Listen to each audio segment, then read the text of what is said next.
Good morning, everyone. Welcome. Happy Tuesday, September 23rd. It is Jacob Robert Shaw's birthday. If everybody knows Jacob Robert Shaw, he is my qualifier. I've lived experience, and him and I navigated systems together. He is 29 years old today, believe it or not. It's been a long time since we've navigated our journey together, Jacob and I. So that's a special day. I'll have to call him later. But welcome, good morning.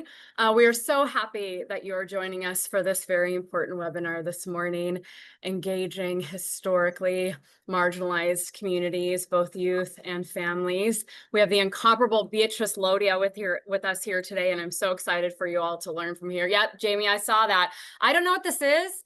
And I think one finger means one thing and then the other finger means something else. I am 51 years old, so I don't really know how the kids are using it, but I'm trying to figure it out. But I did see that, and I think that's the good one. But good morning. I'm going to put in the chat, please introduce yourselves in the chat, your name, your role, your county, and what is your fun fact or special thing that's happening in your life. Like I said, today is Jacob Robert Shaw's birthday. He's 29 years old. We navigated systems together. That was a huge accomplishment. He got married, has kids. He is successful in the eyes of those around us who walked alongside. So I'm really excited about that. Give you a heads up. Thank you, James. You are so fast. Good morning. It is 9:02. We'll start in just a minute. You are here with us for our webinar, Engaging Youth and Families Who Have Been Historically Marginalized. So we're very excited about that. We've got Beatrice Lodia with us this morning. This webinar is being recorded. So if you have anybody in your county or organization who was unable to be here this morning, that is A-okay. It'll be up on our website typically in about a week and a half after our live showing presentation of the webinar. Also, all of the companion materials will be with that recorded webinar, so look for that on our website. Beatrice will be taking questions during her presentation, so if you have a question pop up, go ahead and either use the raise your hand feature in your toolbar at the bottom of your Zoom. It's in the React section. You can raise your hand, or you can raise your hand, come off mute, come on in. And if you absolutely do not want to ask your question live, go ahead and throw it in the chat and I will grab it and ask Beatrice during our Q&A portion. With that, continue to introduce yourselves in the chat, your name, your role, your county, and something special that's going on in your life right now. We want to hear it. We want to celebrate you. James Williams is our tech assistant this morning. If you're having any tech issues, go ahead and side quest James. He will help you this morning and get it all resolved for you. And with that, I would love to introduce Beatrice.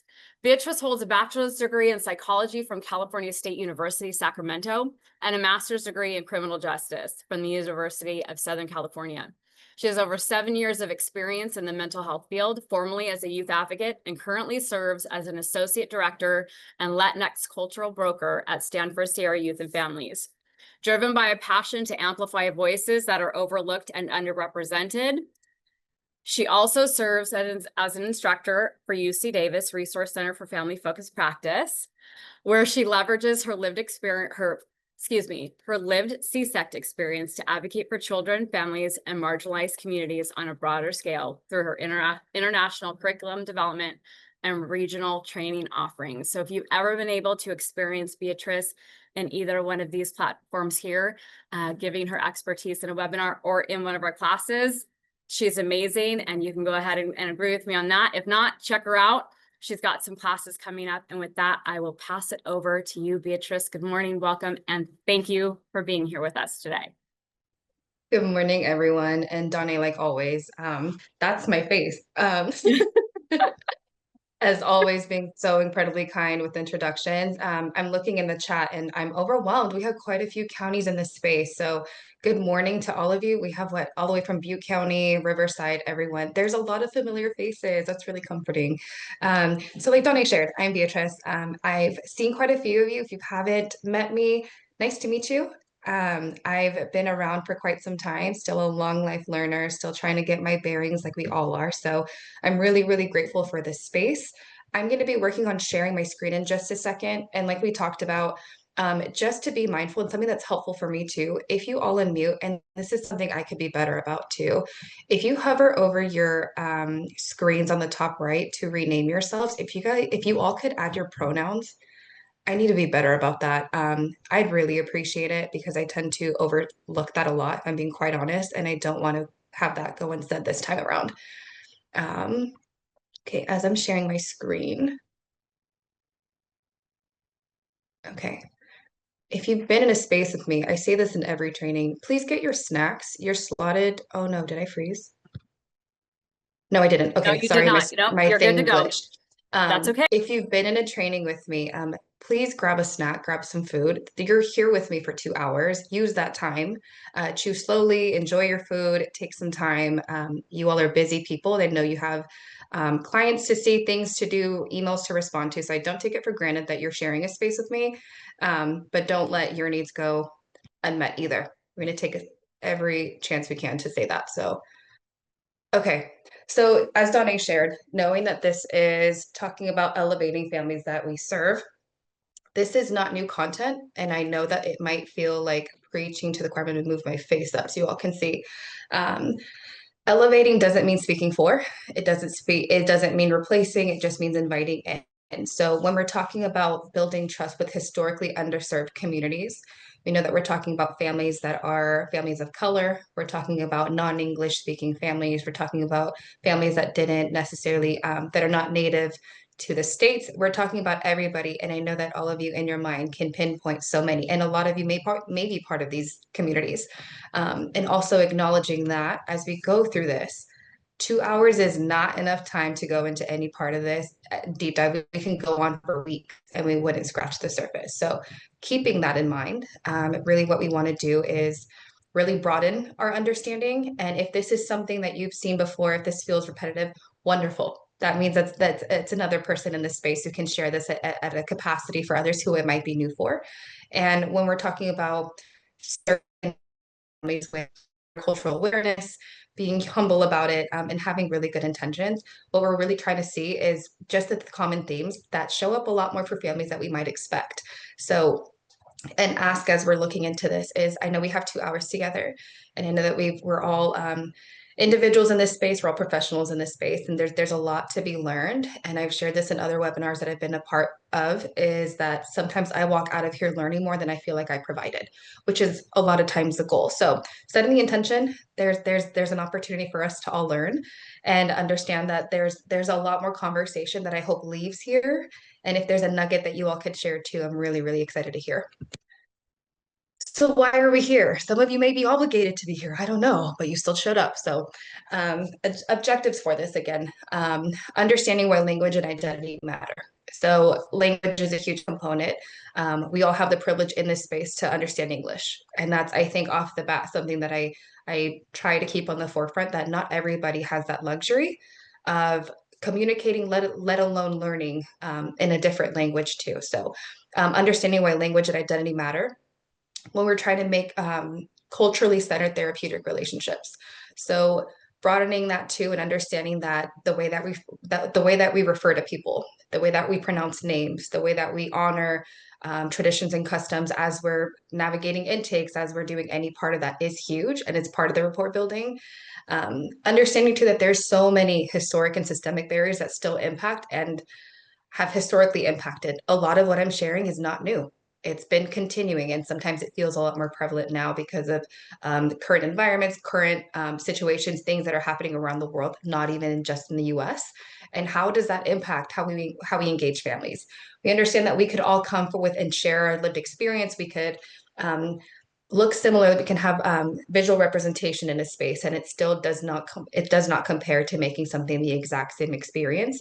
And understanding that there's so much trauma happening and there's trauma being experienced all the time that also impacts. And of course, I know I see lots of youth advocates, family partners, parent partners in this space. So how do we honor lived experience through effective partnership? We'll go into the conversation too about how honoring lived experience does not warrant being tokenized, and how exactly do we use that in a scope that is safe for the provider and also beneficial for the client, right? We don't want to share lived experience for the sole purpose of sharing it, but knowing, again, versus the impact. Enhancing cultural responsiveness through intentional teaming and collaboration. None of this work can be done on your own. I think we've all known that. We know what effective collaboration looks like. We know how heavy this work is. And I know that you all do not clock off at 5 o'clock. I know that very well. You all don't clock out Friday at 5. You guys carry a lot of the emotional weight. And how exactly can we take care of each other? Because a lot of this goes with that without without it being unsaid, is that burnout is a real thing. Languishing is a really prevalent thing too. And how exactly are we keeping accountable with it too? So learning how to cultivate spaces to make sure that feedback is a consistent occurrence. Because a lot of times what a lot of us sometimes do, and I'll speak more than anything for myself, is that with the best intention of trying to show up in a certain capacity, we unintentionally do more harm unknowingly. And then we miss sometimes the opportunity to circle back and say, hey, this is actually not what I meant. This is what I meant, or even clarifying and owning and warranting those apologies and just acknowledgments where they're needed does a lot more healing sometimes than some of the clinical work. Because what we're looking at is how exactly are we mending some historical fear that might have been inflicted that has nothing to do with this, and how do we plant those seeds to make sure that moving forward there's effective partnership. So lots of moving parts with the objectives. But ultimately, what we're looking at is how are we connecting with people and how are we making them feel seen. And so, again, with knowing our land acknowledgement, I hope this is not new to a lot of you, but if it is, wonderful. You'll see native land. I think it's California link down here. If you click on that website, or if you type it in, because I'm not sure how literate I am with copy pasting active links, you'll be able to look on any part of the US and see like the land acknowledgements on what native land we're sitting on. So I listed on here a couple. So I grew up in the Central Valley. I was born in Santa Cruz County, and then I was in Sacramento for a little bit. So if you ever have the opportunity in a team meeting, in a training, really encourage you to also pause and just recognize too that an acknowledgement is also welcome. So gathering today, we're honoring the homelands of the indigenous people of the Nisenan, the Miwok, Potwin tribes in Sacramento, the Awasawas of Santa Cruz, and then also the Yokuts in the Kingsburg region. So honoring the elders past and present and recognizing the enduring presence, resilience, and stewardship of these lands. If there are others in this space, I know I did see that we have quite a few counties. If you ever have a moment and are curious, I think it's also a really good opportunity to recognize that. Again, an acknowledgement is one thing, advocacy is another, but if we're looking at those little things that do make a difference, this is part of it too. I'm also not looking at the chat so far, so I'm going to assume we're introducing ourselves and I'm I've not missing I've got anything. you. Yeah. So, Thank oh, you. thank you, Lizzie. Those some the land acknowledgement, the link. So we're putting that in. Keep going. Sorry. Thank you. Okay, so what does time matter? So there's a lot of reasons why it matters. And so we understand the systemic barriers that are rooted in historical patterns, they're reinforced by current practices. So a lot of what we're talking about is not new, but the way that it manifests itself sometimes feels heavier than other days. It's more prominent or it's more evident based on what we're seeing, things that are happening in the world, not even just in the United States, not even in just the state, but across the globe. And so then how does that have a domino effect across it? So knowing that the mental health system, the lack of culturally reflective and responsive staff, I know what it's like for me as a brown woman when I walked into a space. And when I know that I'm in a space that also has individuals who look like me, who also speak Spanish, that already yields a level of comfort that sometimes even if it's not present, it's not that it's not safe, but there's a different level that comes from representation in a room. And there's also culturally, when we know that staff isn't always, we know that there are some fields that are more dominant in one gender than the other. We understand that there are some cultures that are not represented as often in different fields. And knowing how comfort comes from sharing like backgrounds, like interests, things like that, that does also impact the way that services are received. I know in our agency, when we talk about staff requesting someone who's an advocate who might have navigated X, Y, or Z. It does mean a lot more when we have someone who could potentially speak the language, who has walked a similar path, who can relate to a particular custom, or those that are from indigenous roots when we're talking about tribal history and understanding the importance of all of that too, and knowing that even though there would be an approach with the same respect from a provider who wasn't from that community, how much more beautiful and how much more impactful would that look like if you had someone who had a similar background? Child welfare, too. We understand that, I mean, with data, it's also challenging, right? Because we know that not everyone reports. Sometimes data could be skewed in the way that it's delivered. But even with those limitations, we know that there is a disproportionate removal of youth of color from families compared to the counterpart. And then, of course, similarly to our justice system, too, with the overrepresentation of specific demographics. And I'm referring specifically to Black youth and oh my gosh, excuse me, Black youth, and then youth of color also. So our Latin youth, our Asian youth, anyone of color. When we're talking about this in total, even in this space, when I look around the room, and I know very well that all of us have a walk and that we have an intention here to really seek of how exactly can I support when it feels like I'm against an entire system. The ask in any space like this, and what gets really, really hard sometimes in discussions like this is it feels like everything's wrong. There's nothing that could be fixed, or it feels sometimes that it's a mountain that you're trying to all you have is just yourself. And so what I really want to make sure that I'm clear with is that this isn't meant to just point out all of the things that are wrong with the system. If I'm being frank, we know that there are gaps. This isn't new, like I've said for the 50th time. But knowing when it comes to how all of us know how to do intakes, we know how to run assessments, do documentations, do all of the mental health lingo that we use. What this really boils down to is, are we seeing people? Are we understanding that everybody truly, are we really backing up what we're preaching and saying every single case, every individual deserves their own approach, regardless of what, because every culture, every background, every walk of life deserves the same respect, regardless of what that looks like. And that's sometimes the basics are getting missed because we're moving so quickly in a field, in a world that's meant to move fast. There are things that can't move quickly. And I think that's the part that we sometimes miss. So, going into understanding some of the barriers that underserved communities often experience. Like I mentioned, jargon and acronyms. I can tell you how many acronyms are in this training that I had to edit. And I catch myself too saying acronyms that make no sense to anybody else because they're all the same overlapping letters. Um, and if I'm lost and I've been in this field, what is it like for a family who's walking into it's just seeking help and now they're met with 13 providers, 76 acronyms, 5 intakes, 13 people meeting them week to week, and they don't know for what. And so the cultural insensitivity too. We can dive into this, and I'm not going to get too caught up in it, but cultural insensitivity in terms of those little things that sometimes might not be as relevant to some of us because it's not familiar.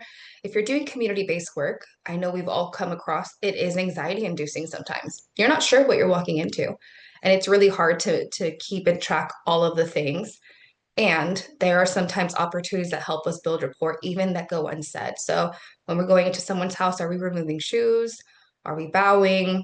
Is there someone else in the room who might not speak the same language that maybe isn't part of services, but are we still greeting them?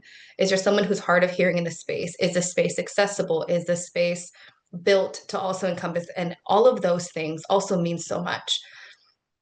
Technology gaps. I'm telling you, I feel like I'm starting to fall behind, and I grew up in the generation of the internet. So a lot of times families, I mean, COVID really was a piece of not the puzzle, but it was a huge component that really brought to light how technology was such a huge platform that was still so inaccessible despite it being so common.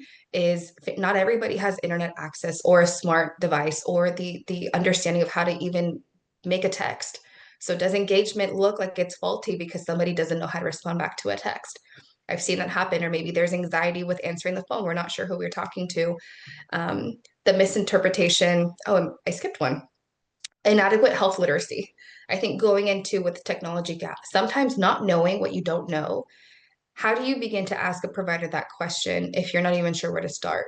If your physical health already is something that you neglect out of necessity because you don't have insurance, you don't have the means, you can't afford it, or you're scared of it, because historically speaking, if you find one thing wrong, everything's going to be wrong. And then how do we do that? Or you can't take time off work.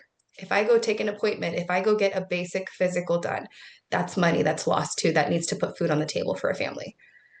And in exchange for that, if that's the perception about physical health, and knowing that culturally with our families of color, if we're looking at that and putting them side by side with mental health in a lot of cultures, and I'll speak this for myself too, mental health is not a common discussion. And so if we're inadequately educated on health importance and the value in taking care of physical health, what does that look like for mental health in communities that it might not be a common thing, or it's something that's shamed too? The misinterpretation of nonverbal cues, I'm phenomenal at this. I do this a lot as someone who's also very anxious. I'm sure I'm not alone in that in here. When we're misinterpreting nonverbal cues, if I can't see an entire thing, or if you read a text, you all know that you can read that in 50 different ways and you can misinterpret it. If someone's not making eye contact with you, if someone's not I don't know. That's one of the biggest ones I see. If they're not making eye contact, if their posture is a certain way and things that they show up as.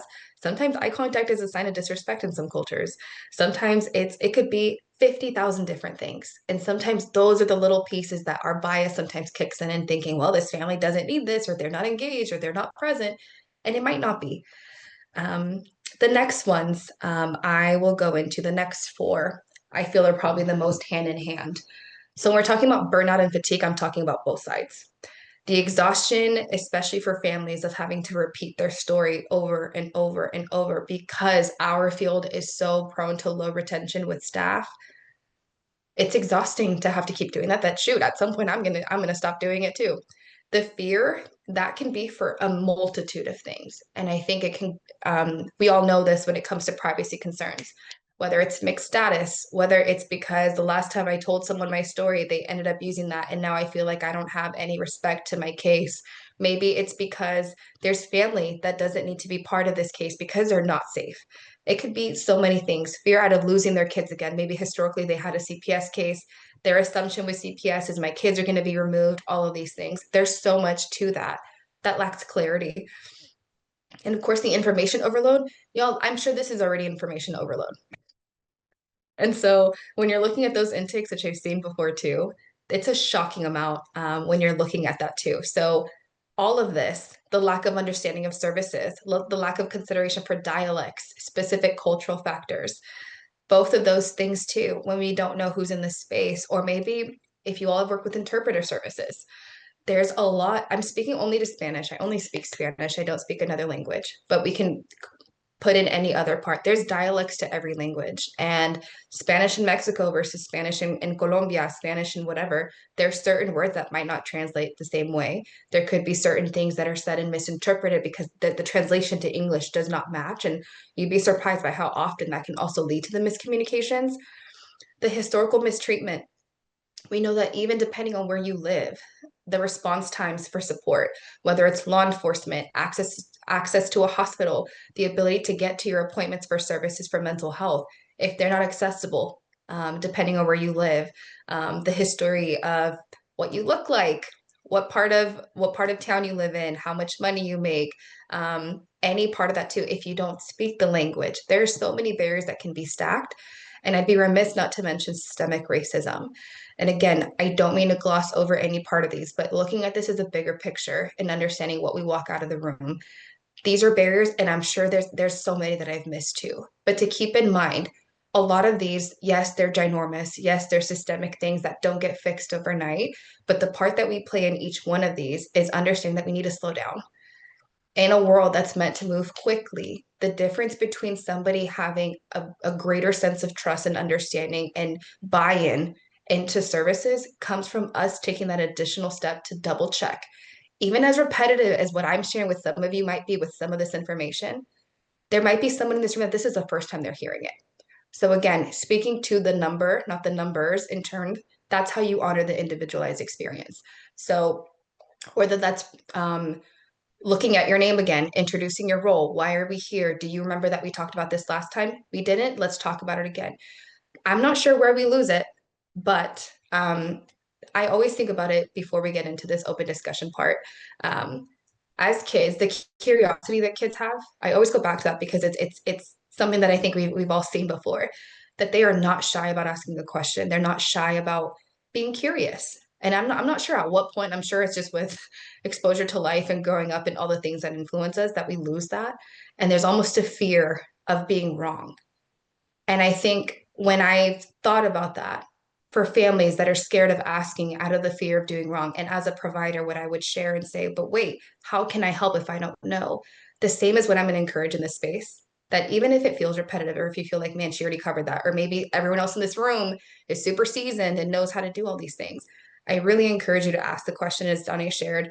This is something about learning that really makes the families that we serve a lot more equipped is when our providers are doing the same effort and also recognizing the hardness of vulnerability, how hard it is to be uncomfortable. And so, what I always share in any class, and I'm realizing how many of you are in this space now that I saw the number, is how uncomfortable is it to think about for those of you who might not feel as inclined to unmute and share? And this is by no means, I am not that person to call on you, but just think about it.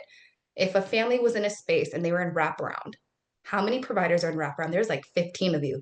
I'm making that up, but the teams are huge because it's intended to encompass all the factors, right? If we're asking families to be vulnerable and be transparent, our due diligence also lies if we're in a space to learn and have the opportunity to share and also bolster our knowledge is to also start role modeling that for ourselves. So I encourage you all to share that in whatever capacity you're present to be in looking at what does engagement look like. It's one thing, but what does effective engagement look like? So I would love to open it up. So that can go for any cases that maybe you're thinking about right now, or even just first impressions of what you think that looks like. If you're kindly unmute or throw it in the chat, I'd really appreciate it.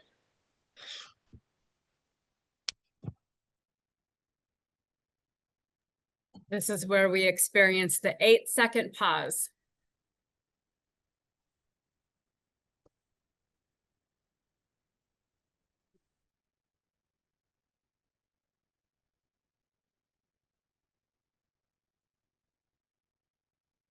We have a lot of folks in the room who work directly with youth and families. Jamie, awesome. First one's always the most difficult. Come on in with Beatrice. I can't let Beatrice just hang here.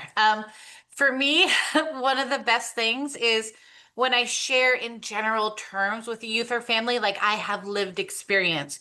I don't have to share the dirt, I don't have to share my trauma.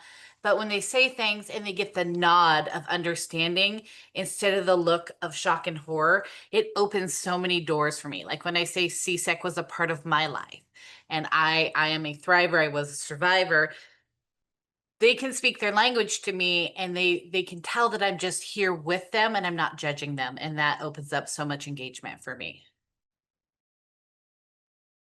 Thank you, Jamie. Ruby, come on in. I know for me, my camera's on.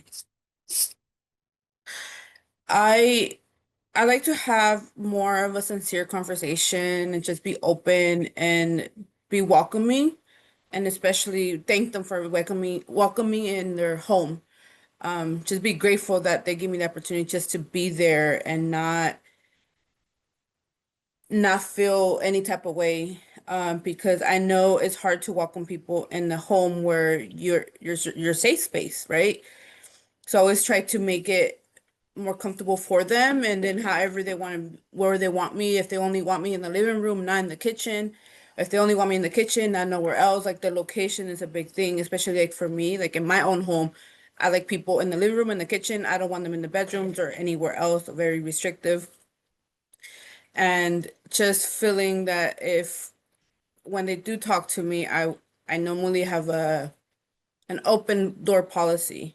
They can tell me anything, and that what I'm saying always comes to mind, like we listen and don't judge. So it's like, hey, I'm here to help. I'm not here to criticize or judgment or anything, just open mind. And if I don't understand something, I do ask them questions. And I think that asking questions for them, especially in their culture, helps them a lot.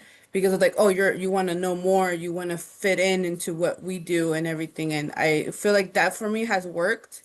I know I'm trying to grow my positive engagement with others. So, so far that's what I have. That's that's that's more than enough. And I think that's something I will pinpoint. I'm like, you all are never just doing one thing. There's so much in that you're highlighting about honoring when it comes to spaces. It's not even about what somebody says. It's the space you're in, it's the proximity that you're honoring, all of that. So that's huge. Thank you, Ruby. I And don't then know. I keep Beatrice, seeing. Tina wanted to pop in, and then Yeah. Brianna has a comment in the chat. So Tina, come on in. Hi. My biggest thing that I noticed that made a difference is when I was doing any kind of intake assessment or interview with clients, trying to make the interview rooms look decorated and not so clinical and plain, even if it was printing out a simple picture and laminating it and just putting it on the wall. Um, and then when we would do intake assessments, I would make myself really familiar. You know, after you do them so many times, you know what questions they are. So rather than just having a screen in front of my face, I would move it aside and just like, have a conversation, with them and just made sure that I hit on the topics that needed to be covered in the assessment. And then, before even starting, just ask them like, how are you doing? Like, what's going on with you? Because your focus is getting the assessment done or whatever, is on your agenda. But something might have just fallen apart in their life, and that's all they can focus on. And so sometimes, even though we had an assessment appointment, we would spend 30 minutes talking about what was going on with their life. And sometimes that conversation would answer half of my assessment questions. And so when I trained staff, I would just kind of teach them like, don't ask them questions and just read off of the paper and never make eye contact. Just have a conversation. And if there's anything you miss, you can wrap it up at the end. And chances are there's always a follow-up appointment and you can always cover it then. That last part about what you shared right now about always having, gosh, I'm losing my voice already, having the opportunity to come back to something. That in itself will open up the door a lot of the times. And I think that's often an opportunity that I, looking back, and I still do it, I still mess up a lot when it comes to even talking to others, that I tend to rush through things. And you'll notice that I'll start to slow down in trainings. I'll start talking so quickly and I slow down. I'm like, wait, wait, wait, wait. I'm not talking to myself. There's a lot of you in the room. And it's a chance to even do a pulse check and see how are we doing, which is why I stopped sharing screens. So even those things, you all are naturally looking at engagement strategies without actively being in an individual session.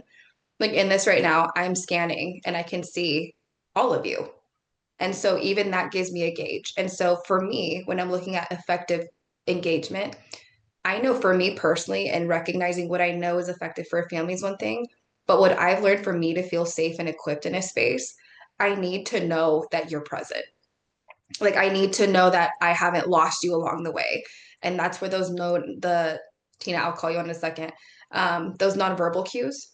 If I'm noticing that you're just not, or like the body posturing and things like that. And that's something that I've had to learn is that that's not always the most reliable way for me to bank on someone being engaged because trauma shows up so differently. And that's one of the first lessons I think that I was able to learn, that what I think and what I need in a space is not as important as somebody else. And I think that's something that we all have. It's a fine balance, right? Providers need to feel safe. Providers need to have the tools they need to support. And families are also the ones that are consuming this, right? It is not their job to make sure that I'm comfortable, but I can also request that those boundaries are honored. There's not a sacrifice there. So what I'm saying is that for me to know and be aware of what I need in a space doesn't garner that it's going to be met every single time, but it gave me a chance to also pivot and reflect and thinking, is this person really not present right now? And do we need to really check in? Or is this me feeling insecure about what I need right now because it's quiet? Which is why I've said this over and over, that silence is one of the most underrated interventions. And it's one that I've had to lean in so much. Even in rooms like this, there's 128 of you in here. Wow. Um, and looking at that silence is fine. If I'm expecting and if I really want some thoughtful answers and engagement, am I going to get that for just being like, all right, Jamie, so what do you think after just asking a question? No, it might be. Maybe Jamie might be able to jump in right away. But did I give her the opportunity to pause, process what I'm asking, and decide and choose for herself if she wanted to answer this question. And so when we think about spaces like that, and even in conversations that you have with your friends, with your family, and even colleagues, do we always love those that come in? And so am I wrong if I'm on my lunch break, which I know a lot of you don't take, if I'm on my lunch break and I'm sitting there and then someone just comes in and I'm mid-bite and they're asking me something, am I going to be as fully present as if I were to be if I had a meeting with them later on? No. So when we think about the factors that also include that, every reference I make is to eating, my gosh. Um, when we think about every part of that engagement, Donna, yes, engagement is a marathon. So thinking about even in this space, how uncomfortable silence is, but are we safe? And that's something that sometimes we miss, is that not everyone has had the gift and the luxury of experiencing silence. Tina, do you want to hop in? I keep bulldozing, and I know you showed you wanted to jump in, and I forgot. Oh, the one last thing I wanted to add was one thing I also realized that made a difference and have being a mom myself is to try to have things to entertain kids.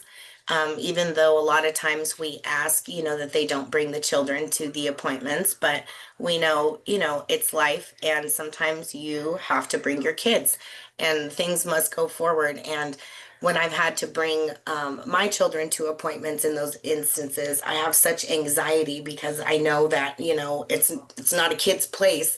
And so making the children comfortable and letting the kind of reassuring the parent that the child's not a bother really puts the parents, at ease.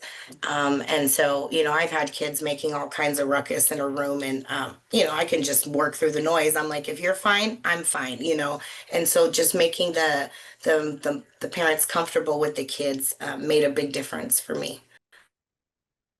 That is huge.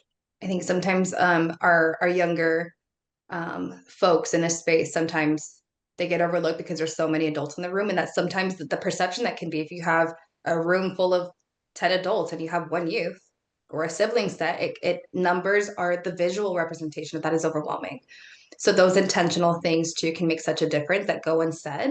And even if they're not used, I think sometimes that persistence of like this is still available even if you don't use it, that's also an interaction that feeds that.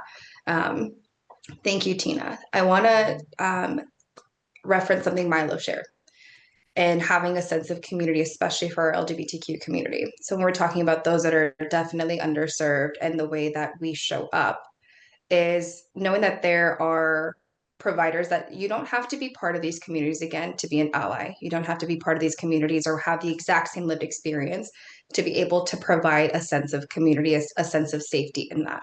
We know that we can't guarantee safety in every space. We can't as much as we want to. It's is there, and that's something that we can't promise. But what you can do is do your part. And I think making a space where someone can feel brave enough to share something or feel brave enough to show up, those are the key components. So when you're sharing, enjoying the gaming, the reading, the sports, going back to kids, where do we lose the thought of, well, what do you like to do? And what's your favorite color? Those little things that sometimes feel really silly are the bridges that bring back the whole point of why we're in this field, which is meant to connect with people, right? Connect and help. And you don't do that and just ask, hey, Donnie, like, what's your trauma history? And like, what do you need? Like, nobody walks around and does that. And I hope they don't, but you all get what I'm saying. One thing I will reference, and selfishly, sometimes it's easier for me. My thoughts come flowing when I'm not looking at a PowerPoint. There's a case that I will reference that I'm hoping sparks some conversation when we talk about what effective engagement looks like. This is one of my first cases as a wraparound youth advocate where I had a youth who had every touch point you can think of. Justice involved, gang affiliated family, CSEC involved too. So commercial sexually exploited youth, very familiar with the life. So what I'm saying is she was actively out on the street and she was being exploited. This was for generations. Didn't go to school, was locked up often, all of the things. And she was well known at the agency because she was in and out of services. We also had a mom, there was an open CPS case, and mom was known for not showing up. Mom was known for not being engaged. We never call mom anymore because she just doesn't answer the phone. Joined the case. And this is a case where I met her for the first time at the youth detention facility. I had never been there before. This was my first time there. And I'm telling you, I was like, I don't know what to do. And what am I going to do in here? And I came in and I'm like, how am I supposed to help this youth who's had like 4 clinicians. She's had 3 advocates. Like, what am I going to be doing here? Like, she's not going to like me. Like, honestly, that was my honest thoughts. I'm like, I don't know how I'm going to be helpful. And with that, I came in and I was like, how are you? Didn't know what to do. And she's like, that's the first time someone's asked me that in a couple weeks. Come, like, when you think about that, no one's asked you. And I know sometimes people say, like, how are you doing? It's like, I'm good. And we flinch. And I know we're not all good, but we answer that out of reflex. No one had done that even to even just ask that. That opened the door. That was it. So we started talking. Then come to learn, on paper, this was a youth who was just not engaged. This is a youth too whose mom did not speak English. Had never had an interpreter before, because she'd also moved counties. She had never had an interpreter that was effective. And so on court dates were missed because mom couldn't figure out the bus routes. If I start to freeze, let me know. My internet's being unstable and unhelpful right now. So she said that, she couldn't figure out bus route. So she was missing the last bus stop every time. Had a fear of asking for help because CPS, she had an active case. Oh, I'm starting to freeze. Let me turn off my camera really fast to see if that helps. Beatrice, I'm Okay, also gonna can you have still hear James me? pull up yes, and I'm also gonna have James pull up the PowerPoint and he'll share for you, and that'll take some of the Thank bandwidth you. off of your internet. So James, go ahead and pull up Beatrice's PowerPoint. Perfect. Thank you. I'm so sorry. If this happens, it's not a B training unless something starts to freeze. And so all of these to say, this is a youth who had all of that. This youth was also not in school. So there was schools that did not want to take her back in for that. And what was being said is that this youth was actually still out on the street being exploited to make money to make ends meet. So younger sister didn't have to be in the life. So when we look at all these factors, and I know it's a shocking case when we talk about how many things, this is not something that's just exclusive to this one youth. And I'm highlighting it because this came over time. This did not happen in that initial conversation. I don't think I did a good job with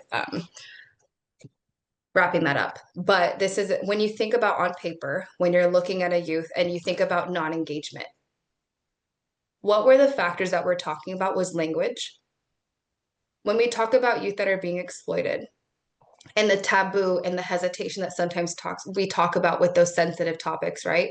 When we're looking at things that nobody loves to talk about. Nobody loves to come to the realization that the reality is that youth are being exploited, that there are communities that are being abused, and that happens every day. And the feedback has been that the reason they didn't share is because providers sometimes are not equipped to hold the heavy and just be in a space without visibly being uncomfortable.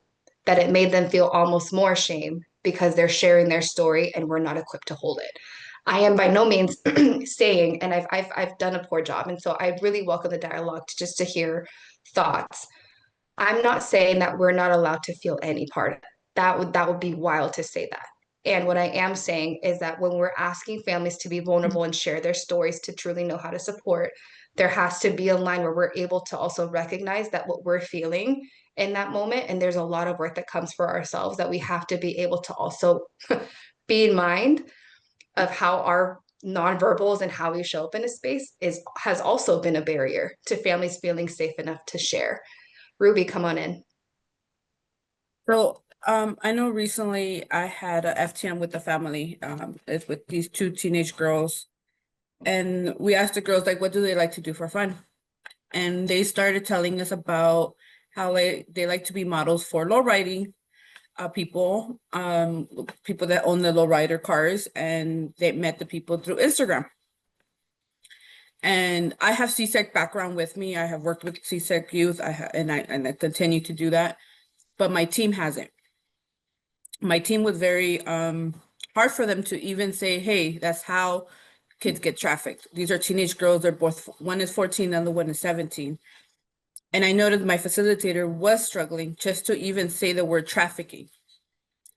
And mind you, I've been doing my field since I was for 16 years. I don't really shy away, but I can tell the older lady, she was struggling. She's in her 50s, 60s, and for her was not very common or a taboo type of topic. But when I brought it up, I was like, hey, do you know that's how, and I made it more casual. It wasn't a bad thing to discuss. I was like, that's how girls get trafficked.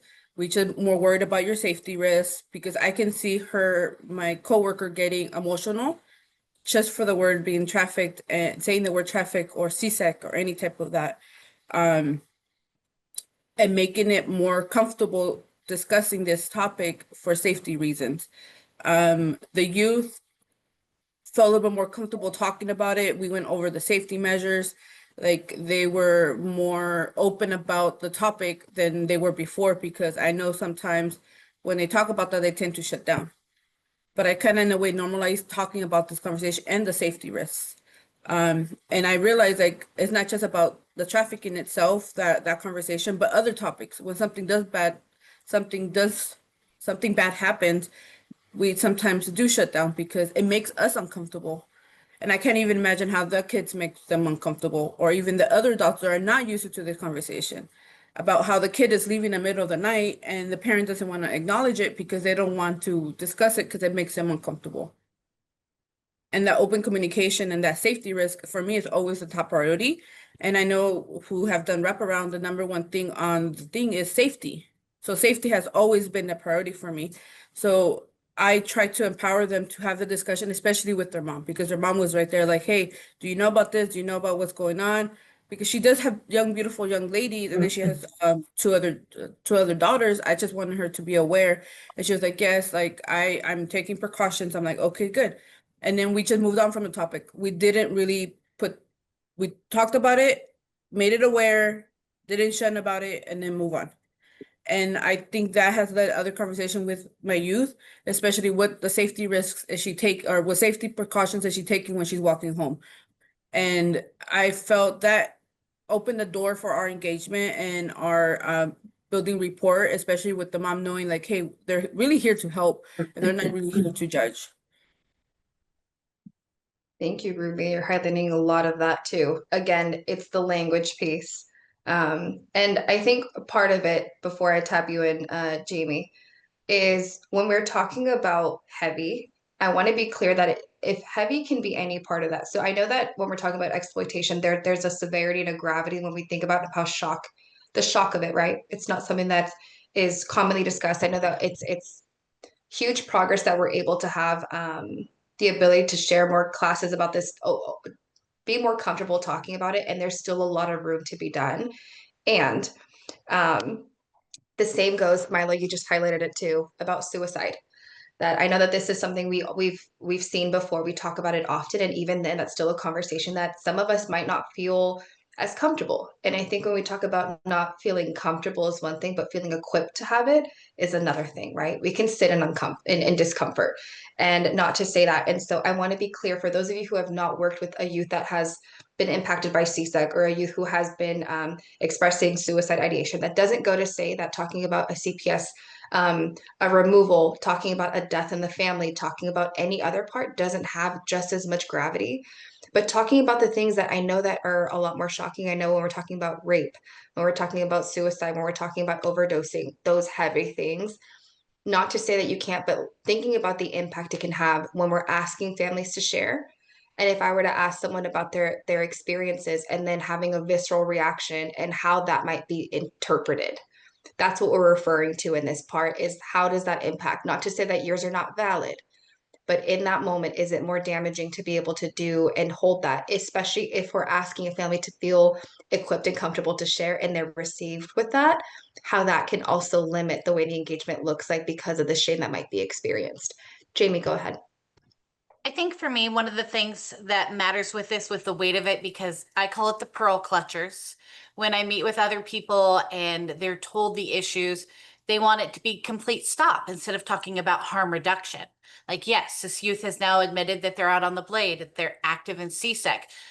Awesome. Let's talk about PrEP. Let's talk about condoms. Let's talk about what steps you're willing to do to mitigate risk. And let's look at Maslow's hierarchy of need. You know, talking about the case you were just talking about, how do we make sure we're in secure housing? How do we make sure that there's food on the table and that you know how to access these resources? And then empower and employ. Like, so many of those points are missed, like the why. Why is this youth doing this? And how can I support them to possibly make the decision to not anymore, instead of just judge them on the actions that they feel they have to take?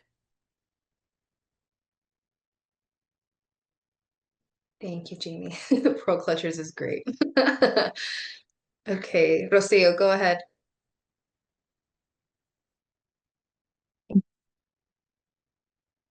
Hi, good morning, everybody. I was just gonna piggyback off of some of the things that were said, as far as even comfortable engagement and how the way I present myself affects working with youth, working with clients.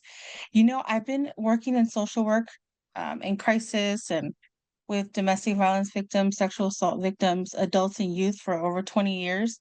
And when I started, I was in my early 20s, and there's so much that I was not exposed to. So there was shock factor kind of left and right. But I know one thing that my mentor shared with me and that I've tried to adopt is going already prepared with my mindset that it's not about me. It's about the person that I'm serving, and I am there to serve them. And that I made a commitment as a professional that I will always treat everybody with dignity and respect. And then self disciplining myself to make sure that I am fully engaged. I know something that has caused harm, you know, when I've observed some of my teammates, you know, digging through their purse or looking at their cell phone or just not fully paying attention. A lot of the youth and the adults who work with, they're street smart and they're not going to, you know, be able to share their stories or engage well when we're not fully engaged. But when I have seen people honest, or I've been honest and said, "Hey, I've never experienced that, but I appreciate you sharing that. How can I help? What can I do?" And when you're honest, you know, people respect that. Youth respect that. People in crisis will respect that. And that can really serve as a catalyst for change in their life. And not only building rapport, but keeping that rapport and keeping that relationship. Because we know when we work with youth, we work with clients, people in crisis, it's usually not just an intake, it's going to be a relationship. It's going to be us working with them 6 months to a year. And even if they leave our organization, there's a rotating door. We may see them 2 years later, 3 years later, and they're going to remember that. And so I just had some feedback and I wanted to share some things that have helped me and some of the things that I've seen that hurt engagement when I work with people over the years. Yeah, Rocio, thank you. Yes, people can read you like a book. And youth especially, they can call it so fast. And I think that's the part where sometimes the shock comes if you're not prepared for that because you feel like you're masking very well, or you feel like you're being slick with not being as present. And I think that's the accountability piece, right? That sometimes as providers, accountability, if this is what, like Rocio said, this is a working partnership. If you're expecting there to be a responsive engagement with one side, we're also expected to hold that level of accountability back, right? If we're expecting someone to show up and be present in that, it's also role modeling that. Thank you. Frederick, come on in. So Rosie said it at the end, but I wanted to tag on this about relationship. Oh, You can't do I this. don't know if it's just me, but Frederick, Frederick, I your can't hear volume you. is very low, sir. Is there a way to turn up your volume?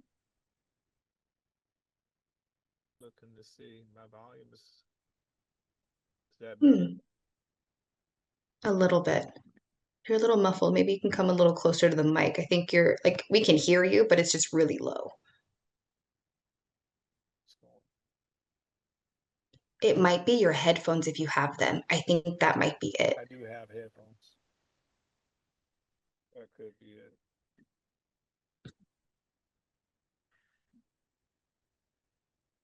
Can you hear me now? Am I still muffled? Still a little muffled. Okay, then I'll just be quiet. Put it in No. Frederick, we want to hear from you. Put it in the chat, please. And then that way we can acknowledge it. Try it. I feel like if we're all real Oh. quiet, I bet you I can hear it. Try it again. Frederick dropped some truth bombs too. Dang it, sir.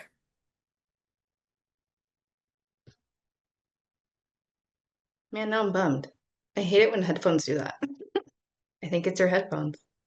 Let me see if this will work. Can you hear me now? Yes. Go ahead. So what I was saying about relationship is we don't expect to build relationship with the people we serve, then we're doing this for the wrong reason. Because you can't serve people without truth. And you can't serve people without love. I already put in the chat about loving humanity. I do what I do because I love people. And I don't care how you look. I don't care what your condition is. I don't care who you are. I'm going to love you and listen to you and find out how I can help you because that's why I do what I do. So I want to find the resource, the best resource for you. I want to find what it is I could do to steer your life in a different course. But I also want to be there when you need to talk to somebody. And I tell people every time I meet them, I'm here to listen. If I'm just going to sit and listen to you today, I'm going to do it. I let them know they can cuss, they can do whatever they need to do. I want them to feel comfortable with having a relationship with me, knowing that what I want to do is make sure that you get the help you need, the resources you need, especially our youth. We have so many unaccompanied youth out in the streets right now. I saw a couple this morning. Uh, but I've been doing this so long that I have youth that I can call on to help me with another one. If it comes down to it, I can refer them to someone with lived experience that's doing well now. Uh, I have employment opportunities for the youth that I serve because that's what I feel this is about, is making sure that you know you have somewhere to go. Make sure you know somebody you have to talk to. Make sure that I'm not just saying today, I'm here the next day because it's important for you to have a place to go. And I sit with the CSEC board. I actually have a meeting today with CSEC. Met with my LGBT group this morning. There's a lot of focus on what I do to help people is listening and let them know I'm here. And I'll stop there. Frederick, thank you. If you didn't see all the love on there, but yes, it's not one or the other, it's always both. Serving is not the absence of one, but it's both. And so there's something so beautiful how you put that, because what you're looking at is sustainable connection. You're looking at seeing people. And there's something that goes where there's individuals who have never felt that before. And it's really disheartening to hear that. And sometimes the difference between someone valuing and finding that in themselves is that we could instill that all day, but if you're not giving them that opportunity to see that, that's a different thing. So feel very fortunate to have you. Roger, I did see you unless you went away. And then I did see, oh no, everyone's moving. Hold on. Someone else did. Come on in if you still would like to share. So just real quickly, I think also that the thing that needs to be mentioned is also, if you're going to go down this route, know what you're getting into, right? Because the one thing you don't want to do is open up a can of worms and not know how to address it. I loved what was talked about, truth and love. I've done a lot of work even within group homes, and I've observed a lot of different things back when they were group homes, and how certain individuals would come to these young people and basically label them, right, rather than see them as human beings. And so I know for me, with my approach, and I've worked with youth, within group homes, but also as a youth minister. And so for, I'd say 20 years, juvenile probation was a part of it and all that. And one of the things that I saw that was really, that worked across the board is being present, right? I know it was brought out where, they can smell you a mile away if you're just there just to be there, or, as they say, you're just there to clock in and pick up a paycheck. And when you're genuine, right? The importance of being there. And I've had moments where just going in there and being genuine, not looking to bring anything out, next, boom, they start crying. And this happened with youth as well as with parents, where they can feel you, dads, or, we have that machismo, that macho-ness, that pride that is put up, that's behind fear. And then when you're sitting right there with them and they can feel you and they can sense that you're genuinely there, just everything that comes out. But you got to also be prepared for that, because then it's like, how do you respond to it? And sometimes silence, right? It's just listening and just reflective, responses. As I hear you saying this, I can't even imagine. So I'm sorry for this. And just like what you were saying, Beatrice, earlier, I've had parents tell me no one's ever apologized, let alone no one's ever taken the time, or they didn't hang up on me or anything. And young people as well. It's like, you really actually see me, right? And I used to work in knock shift at times, and these guys, and I worked for homes with young boys. and they would wait up for me just to have a conversation. And it was amazing, right? I took that as a humbling privilege. Not that I was anything special, but the fact that they entrusted me to be able to just be an ear, and of course share some of my experiences when I was younger, and to relate to them, but also point out their strengths and thanking them for who they were, and what they were doing, and how they were open enough to entrust. And I seen the change and transformation, right? And sometimes it's simply just sitting back and listening and taking it all in. You don't have to have all the answers, right? You just have to be there to be able to be present and help guide them in their journey, right? Without feeling like you have to have the answer for everything and trying to fix everything. And so those are some of the things that I learned in my journey. So I'll stop there. Thank you, Roger. Kevin, come on in. Yeah, thank you, Rod. Roger kind of hit it on the head what I was kind of thinking. I'm new to behavioral health and mental health, but working with youth, I have over 20 years like just working with youth in after school and in school settings. And like Roger was saying, probably better than us at reading nonverbal cues and just determining whether you're being genuine. Kids are great at that because they come across so many people who just doing their job and not genuinely doing their job, or just treating them like a real person. So they're real good at picking up if you're coming in and just facilitating a workshop or doing something. You come in and you're really invested into what they have going on in their life. So and a question I kind of have, like I say, I'm new to this, and I'm from the South, and some of the issues that's in California are they're different from where I'm from, and thinking about helping out youth who have like behavioral or issues, or like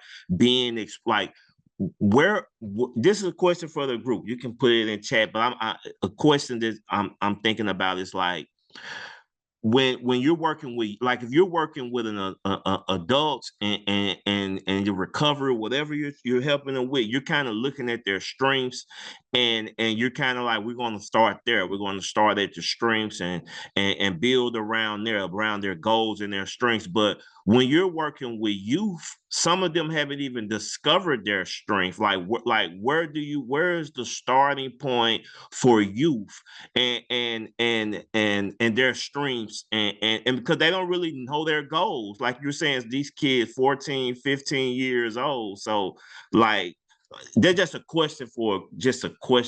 general question I had, being new in this field. Phenomenal question. For those of you in this space who'd like to share any nuggets of knowledge, so how do you start with identifying and even showcasing strengths of youth who might not know their goals?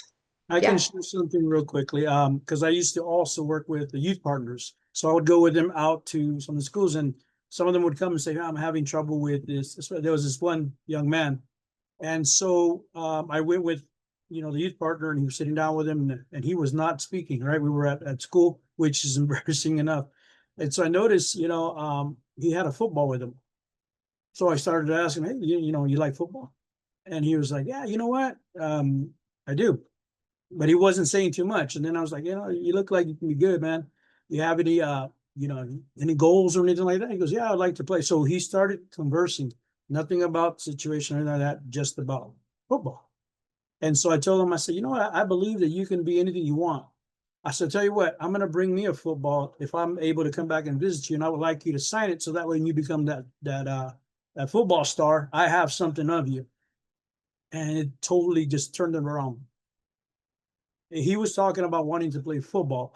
I don't think he was looking beyond becoming a star until something was brought up. So I think that being able to find the strengths in them and then labeling it as you have the whole world ahead of you, and giving them that opportunity for them to think that, hey, somebody actually believes in me and there's a purpose, is a good way to start.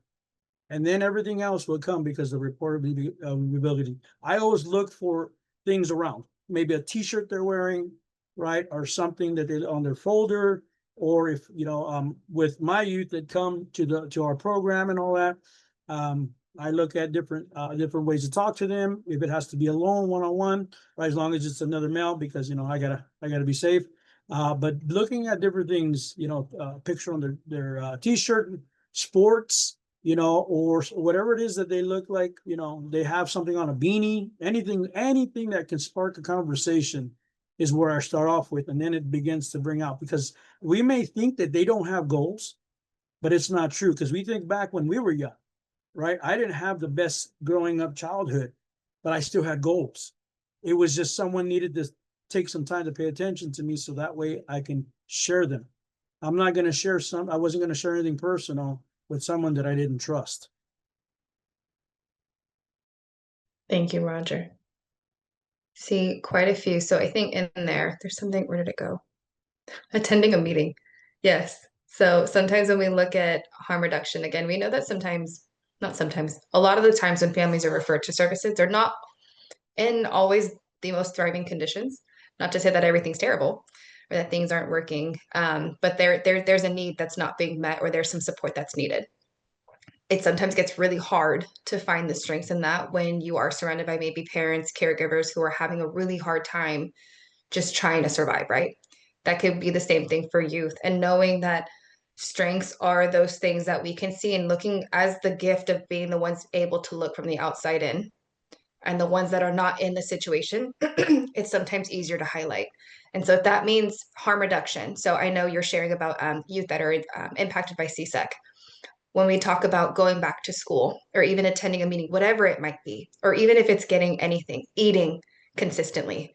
When we're talking about this youth has not had a consistent day at school in the last year. Now they're suddenly going every Monday for an hour. It's a strength, isn't it? Being able to, let's even make it simpler, and I think we can apply this to you too. And if anyone would like to jump in, please do before we move to our next slide, because you're all hitting the nail on the head. I looked at the next slide, and it's perfect. When we're talking about harm reduction, and so it gets really easy to look at all the bad things when everyone in the space is highlighting, well, we're back at the youth detention facility and we're still not passing grades and we're still not doing this. I've also seen it where youth who had names that weren't very common always go by, and everyone was mispronouncing it. They're like, it's fine. Suddenly start to say, actually, this is my name. That's huge, to be able to speak up in a space, to say, correct something, or any part of that. A youth to be able to show up and say, I actually don't want to do that. A strength could be also, it might be labeled as, I'm sure we've all seen it, where women of color, men of color, individuals are colored. They're the aggressive ones, they're the loud ones, they're this because they're sharing something, and it's always they're too much. And what they're doing is advocating. So thinking about all of those things, that may be something that's been labeled as something that was too much or too this or too that, and seeing the gift in that to be able to speak up, to be able to hear something out, to also be able to sit in silence is a gift. I promise you, I struggle with it. So yes, you can't go from never to always. I don't do that. None of us in here do that. So if we go back to the basics too, about talking about, you all woke up this morning and got out of bed and showed up to a 9 a.m. webinar. Getting up and being a human's hard. Being alive takes a lot of effort, right? That's a strength in itself to be able to still be here. And that's a luxury a lot of people don't have, to wake up and have that kind of insight. So even if your mom dragged you out, if your dad, if you dragged yourself out, I saw someone talk about being self-referred. That takes a lot of strength to be able to just do it, especially when you have a system stacked against you that is not counting on you to make it, for you to still show up. So, James, would you mind hopping over to the next slide for me, please? There's a lot of youth advocates, peer partners, family partners in this space. So the value in honoring lived experience. When I'm referring to this, I know that there is a role. When I'm telling you I was applying to be a youth advocate, I didn't know it was a job. Now it's an entire field. And so it's really remarkable to see that. There's a value in it. And from all the things that you all are sharing, because I see a lot of the personal sharing in the chat too, which I love. there's value in honoring it. And even if you don't use that as your primary scope of practice, so my clinicians, facilitators, whatever position you have in this space, you have lived experience. We all do. We're all alive, right? And I think the way that we use it and cater it is a little nuanced, right? Because of the role that we have. And again, I think Kevin might have said it earlier. I might be misspeaking, but one of you said it about centering the voices of those we serve, that it is not about us. And it is, right? We're there to serve and it doesn't. So centering the voices of those we serve and having it be an open invitation. So with this, we know that there's a lot of mandated things and you need to be here. Court said you had to do this, whatever it might be. And there's always opportunities that might not always be taken advantage of or fully used to like all the potential when we're talking about giving them the chance to also be a part of the services. I know when we talk about wraparound too, it's how are we also embedding the family and understanding that their voice is still a part of it, especially with the system who doesn't always garner that choice. And so a lot of you hit the nail on the head. I'm telling you, you all are facilitating this a lot. You really are, because we're talking about common feedback received. Some of you had shared this as personal experiences in the chat about feeling heard, about feeling seen, and the value that comes from even someone just acknowledging you as a person. It's really crappy to think about how often that's not something that's experienced, knowing that this is a field that's meant to serve. So being able to communicate in a native language, feeling understood, and not having to perform. There's a quote, I'm gonna have to find it and I'm gonna throw it in the chat about experiencing love, and love not even in a romantic way, but feeling love, right? You know, like the warmth that we feel, the comfort and all the things that come with it. And not having to perform or earn something, having something not be transactional, being able to receive without owing something is something that not everybody gets to experience. And so when we're talking about valuing lived experience, we're rewriting the narrative about what services can look like when we're embodying what lived experience professionals can bring to the table.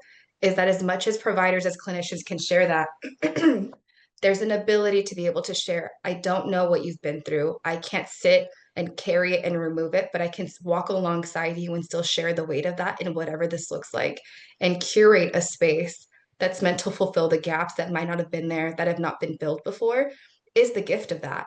And on the flip side of that, it's a double-edged sword when we're talking about the tokenizing, right? I know I've experienced it, where if you were the only brown person in the room and you're expected to respond to things that only individuals of color might have experienced, or because you were the only person who speaks an additional language, or because you were the only female in a space, the only male, the only non-binary individual, the one that affiliates with a particular community, that you're expected to hold the weight of knowing the entire community. And that's not something we can do, because we're all individuals.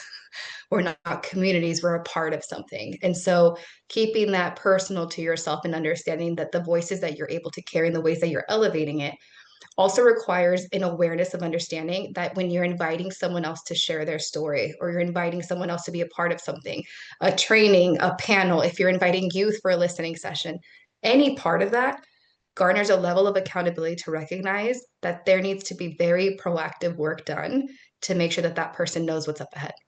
So if that means that we're sharing lived experience, are we talking to a space that is safe? Are we talking about giving them the opportunity to know that they have the full control in the space to share what they'd like to share and not feel obligated to fully air out all of their things because they're just expected to share their lived experience? Again, intent versus impact. One of you shared earlier, Frederick, it might have been you, about leveraging families and knowing that there is a value that comes from experiencing love and transparency. And so when we're talking about that, there is there's always a level of unconditional regard that we need to hold for families, regardless of that. It gets really easy to slip into that pattern where, because a family, it's the same Christ, it's the same thing every week, that we're just so used to and so numb that we don't see that their cry for help is manifesting in a way that might not be as easily digestible. That does not mean that they deserve any less than. That doesn't mean that warrants us to be able to respond in a way that's any less than in a family that's quote unquote easier because their crisis ended last week. It gets really easy to be numb in this field. And I'm sure we've all felt it when you're burnt out and it feels like everything's on fire all the time. You also all have occupations outside of this role. You all are parents, your students, your siblings, you have a life outside of this too. And it gets really easy with the media we consume and all the things and how natural it is to fall into everything's terrible all the time in the world we live in. It gets really easy to carry that into the work and just feel like everything's going to be terrible anyway, so why bother? And that's not, so when we're talking about instilling hope, that doesn't mean that we're blindly optimistic and just throwing that, yeah, everything's great and everything's perfect and it's going to be fine. But it's holding the fact that those little things, so some of you shared it, and talking about name pronunciations, honoring where families are and building and curating those spaces. If you're making sure that the space that you're meeting in is not so sterile looking, because those rooms are so sad looking sometimes. If there's a way to get creative with how you're engaging youth and making sure that if there's fidgets, if the youth just needs to sit on the floor, so be it. If that means that this family needs an interpreter and this interpreter is not meeting that need, elevating that. If that means highlighting that, hey, this youth has not been to services, or hey, I've had youth before that sat in sessions consistently, but they never said a word for months. Until finally they shared, this is the only space that I can be quiet in and not have to do something to respond. I didn't have to do something. I didn't have to share something. All of those things that you naturally all feel when it gets really hard to sit in and not seeing success or not seeing engagement in the way that you think it should look like. The fact that you all are in here thinking, how can I be better, already tells me the integrity of the type of people you are, craving to always make sure that you're doing the best for families that you're serving.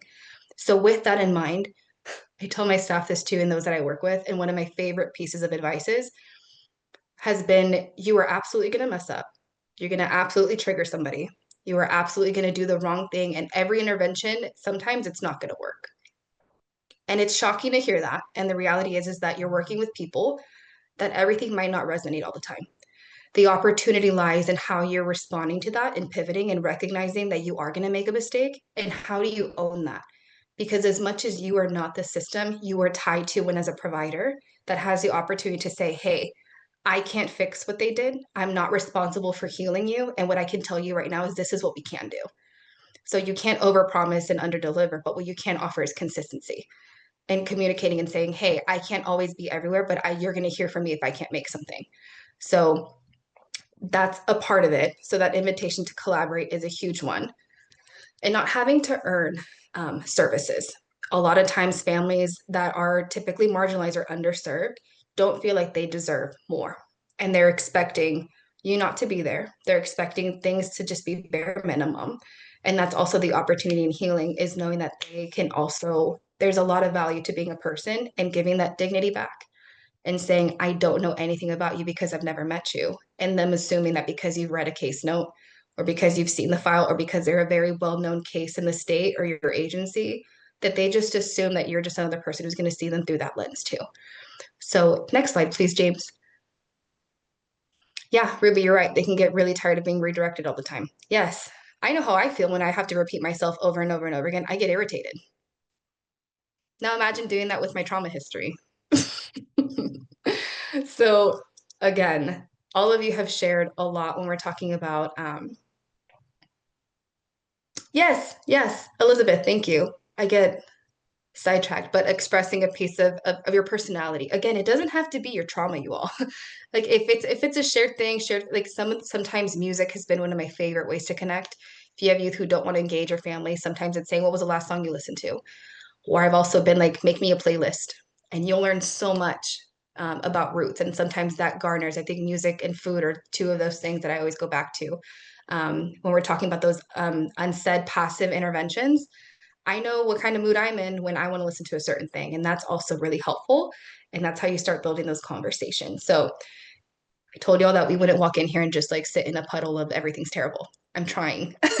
So enhancing cultural responsiveness. So how exactly are we, yes, staying away from a checklist. Yes, there are absolutely things that we have to do, y'all. I understand it doesn't sit well to say, but ultimately there's billing that needs to happen. There's documentation. There's a due diligence on that end, right? To keep everybody running. And that doesn't mean it has to look black and white. I think that's sometimes what we miss, that out of the hope to do something very well, that we forget that we can get creative too. And that's the beauty of this field. And so in tandem to that, how do we enhance our cultural responsiveness? Nobody can ever be fully culturally competent. They can't because it changes all the times. We're not fully fluent in all of them. And it's not in our space to be fully. That's what kind of drives the conversations too. So, as hard as this is, on your right, yes, you'll see the list of the 6 principles that we talk about. And I know you've all embedded this, and this isn't new, even if you haven't seen it in this chart about safety, cultural, historical, and gender issues, empowerment, collaboration, trust, and transparency, all of those things. And so, as hard as it is, serving beyond the initial crisis response is how we start to plant seeds. I'm not saying that every time a crisis happens that we can't go beyond that. And how exactly are the safety planning, the safety plans being updated, but are we looking with the end in mind? So what do I mean by that? So when we're talking about the initial crisis, yes, crisis is happening. We have to respond. We have to do that. We have to sit in the heavy. And when we're looking at beyond that, can we look at, are there competing factors? So looking at the bigger picture gets really easy to zoom in and just feel that all the time. So are we looking at the impeding factors? Some of you have listed this earlier. Language, transportation, basic needs met. What's the underlying need that may not be met? Or could it be that we have not fully explored the rapport building to really find out if we're getting the entire story? That doesn't mean that it warrants us rushing it, but staying curious. Because even if we have one primary underlying need, that doesn't go to say that it wouldn't change later on, right? Services don't happen in a particular timeline. They happen over time. So maybe something's not sitting well the first time. Maybe we need to rotate.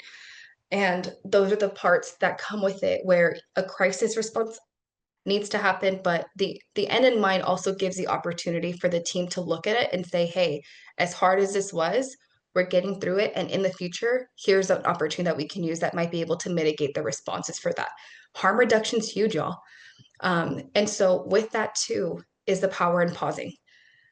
Say this every time because I try to also be mindful, and I've noticed too it's also helped me stay grounded in spaces where yes, we have a 50-minute session. Yes, I have I'm sure all of you are doing it right now because I have a hard time not doing it. Where you're thinking about your next session, what time you need to start driving to make it to your next client. Did you have your laptop charged? Did you have this? Do you have gas in your car? Do you have a doctor's appointment you forgot about? All of those things get really easy to do when you're expected to sit in a space and be fully present. And so pausing has also stopped me from misspeaking. Sometimes I know that I feel an obligation to respond to something quickly. I've tended to be that person that if I sense that a conversation is taking a left turn and I'm starting to get uncomfortable and no one has said that they're uncomfortable, but because I'm interpreting it that way, I'm under the assumption that I need to fix it. And sometimes that's the missed opportunity that I'm preventing by letting it play out. Not to say that it needs to escalate. I'm not saying that. I'm not saying a crisis, but let's say something just got uncomfortable for a second. Am I giving enough room of a pause for everyone in the space to process what's happening? Am I misreading the room and thinking that just because it got louder, that it's wrong? Or did I miss an opportunity also to give everyone else in the space a chance to respond how they needed to? So sometimes interrupting isn't the best thing. And I know you all know what I mean by that, that of course, if there's something where you need to intervene, that's one thing. But there have been times where pausing has saved me, and I've learned a lot more by being like, why? Wait. They're not loud because of that. They're just trying to express something. And sometimes that's something that gets misconstrued. I know my family's super loud. I know that I've heard my family be on the phone. I'm like, why are you talking so loudly? It's a cultural thing too. Believe me, I don't know if it's just me in the room, but my goodness, sometimes I'm like, are we mad? And then I catch myself doing it now too. And so here we are. So silence is helpful. And as uncomfortable as it is, I invite you all to see because what I've learned in silence, what I learned is that I think it's just a response for me too, where I feel like I need to fix something and literally nothing's wrong. And I've had to go unpack that myself and think, why do I feel the need to fix it? And that's no one else's job. But in the role that I'm playing in that space, then in there, it doesn't garner that. Tina, go ahead. I wanted to piggyback off of what you said about letting things played out. I had a couple that I was seeing, and every time I met with them, I could tell that there was like some tension between them, but it was like I could never seem to get them like one on one. And so one time they kind of got into a disagreement in the middle of our appointment, and I kind of let them figure it out. They got a little bit, loud, but it kind of just opened up the door, and it gave me an opportunity to talk to them about other services to kind of get their family on track, because it was apparent that there was some domestic violence, going on. So sometimes, letting those situations just play out, and that opportunity, they couldn't just deny it anymore, because they exposed themselves. And so I was like, all right, well, and they were very apologetic afterwards. And I was like, I appreciate that. However, I can do, XYZ to help you. So it ended up being beneficial to let them do that. Yes. Sometimes even in any spaces, I know I'm the type of person that I just need a second when I walk into a new space to kind of read the room. And when I think about sometimes the impressions I've left on people, is that my face isn't always the most approachable. I get it. Sometimes we read people and you see them not smiling and you assume something. I have an RBF. I'm quite aware of it. And I've also had to recognize that in some spaces, I'm not expected to show up and just be Belle and just be super excited. That's not where I'm at. And then I have to think about that. And I'm like, but wait, I'm expecting families to just show up super giddy and super excited to see me when why? So I'm comfortable. The ask was for me to provide a service. And I'm not saying that we shouldn't all be comfortable, but really, yes, RBFs are real things. I have one. Um, Even thinking about how we are in spaces. And sometimes I just need a second. And sometimes thinking about that in that silence is giving everyone a chance to get acclimated. And sometimes even naming it, right? Naming it and saying, hey, like I'm a little anxious today. I was really nervous. Even sometimes hearing that for people is comforting. It's comfortable for me to know. I know in spaces, if it's new, I need to go find a familiar face. Sometimes seeing that gives me comfort. And so again, going back to kids and normalizing that curiosity and saying, I'm nervous, I'm anxious. If you're nervous, it's okay. That affirmation is sometimes a missed opportunity. Tina, did you still have your hand up?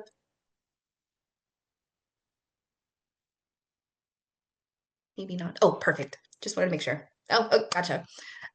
So again, anticipation of potential barriers. Something sparked.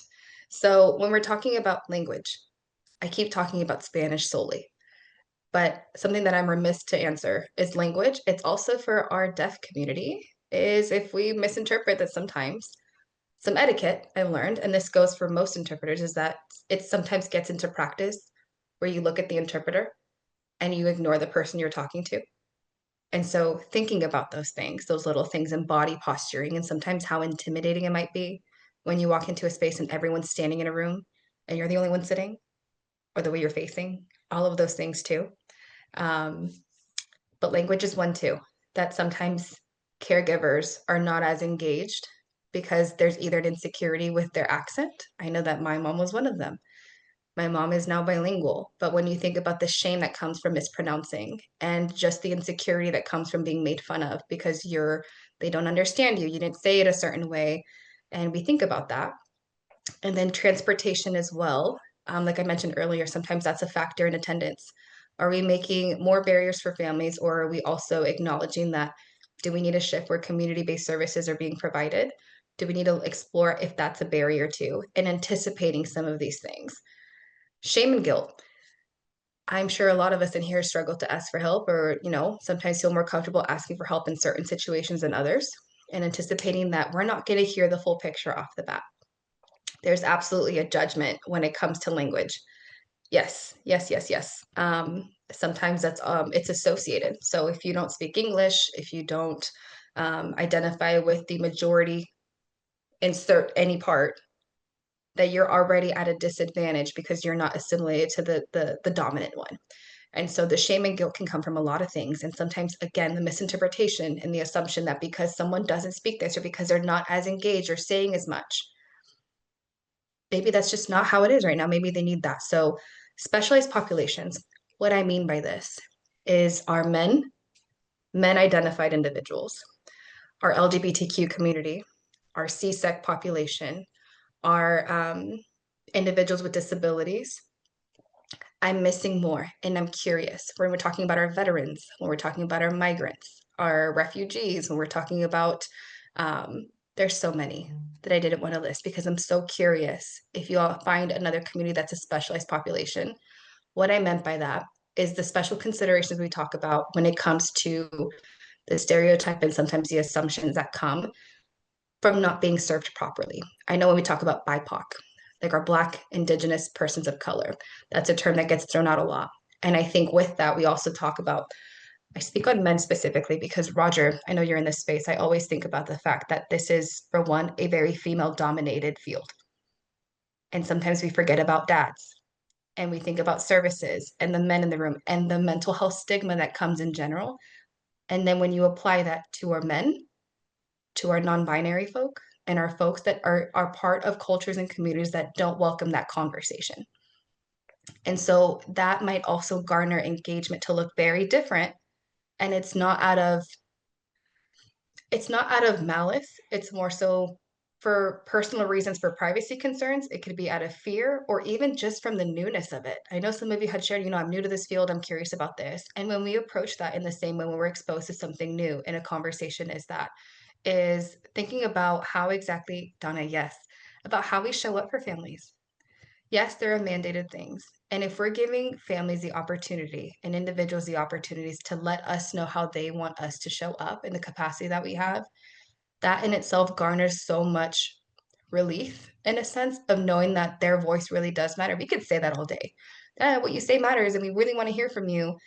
And sometimes systemically, it's we want to hear from you, but with these conditions, because you're going to do it this way.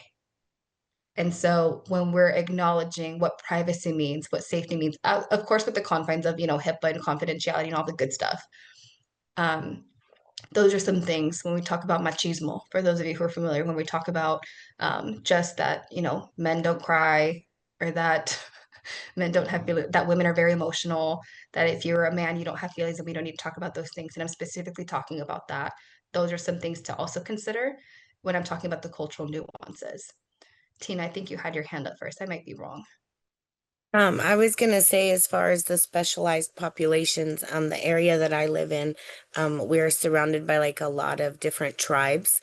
And so we have had there has been agencies and certain, places that have had difficulty because of past relationships or just the history, of the land.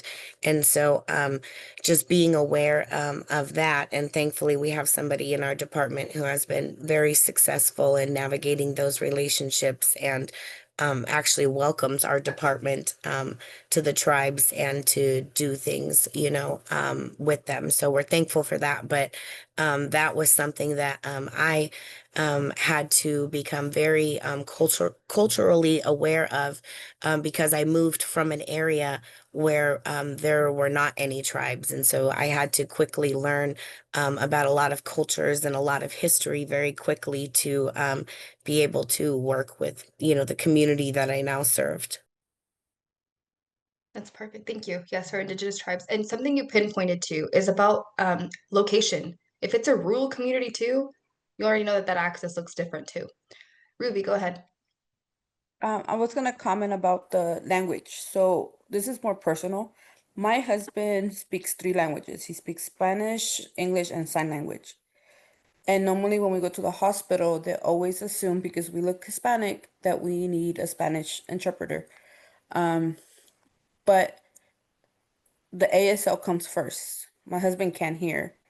So I have always got the assumption from people that we need a Spanish speaker interpreter because I'm translating for my husband while I'm repeating what the person is saying, but in English. But my husband is used to my dialect, to my way of speaking. He can read my lips. I've been with my husband for 10 years. So everything in the tone, the frequency to how I speak, he's accustomed to that.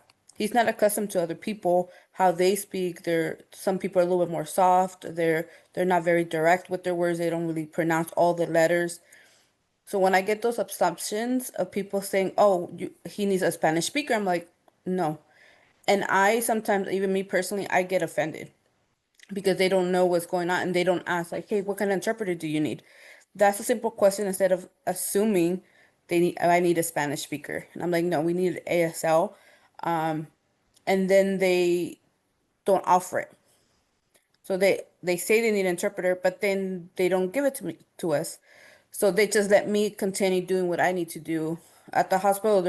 I think it depends on the people because I've had the interpreter with the monitor with the screen, and they're interpreting for my husband, and it gives me a sense of relief that my husband's being heard and he's being understood in all three of his languages. Because me and my husband will go Spanglish, and then I'll sign some stuff for him. So we'll use all three languages. But I know when we have the ASL interpreter, my husband, his stress level goes so down, and it brings me like a little bit more relief too, especially when he had his surgery, where he could understand what's it going on, all the terminology, where I could even translate into ASL, or I couldn't translate into Spanish, where he derails with all three languages. So he understands some things in Spanish, some things in English, and some things in ASL. So it's very difficult for him to know all the stuff in one language.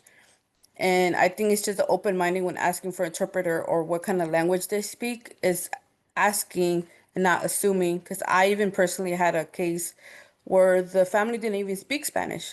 It was a totally different type of Aztec type of language back in Oaxaca. And I'm like, I had never heard about this language. And me and the team assumed it was Spanish. The caregiver got offended and we had to like sincerely apologize. And it hurt because I'm like, I know how that feels. And I had to kind of explain to her, like, I get it. Like, my husband's ASL, and sometimes they do assume. And I think that made her feel more comfortable with us.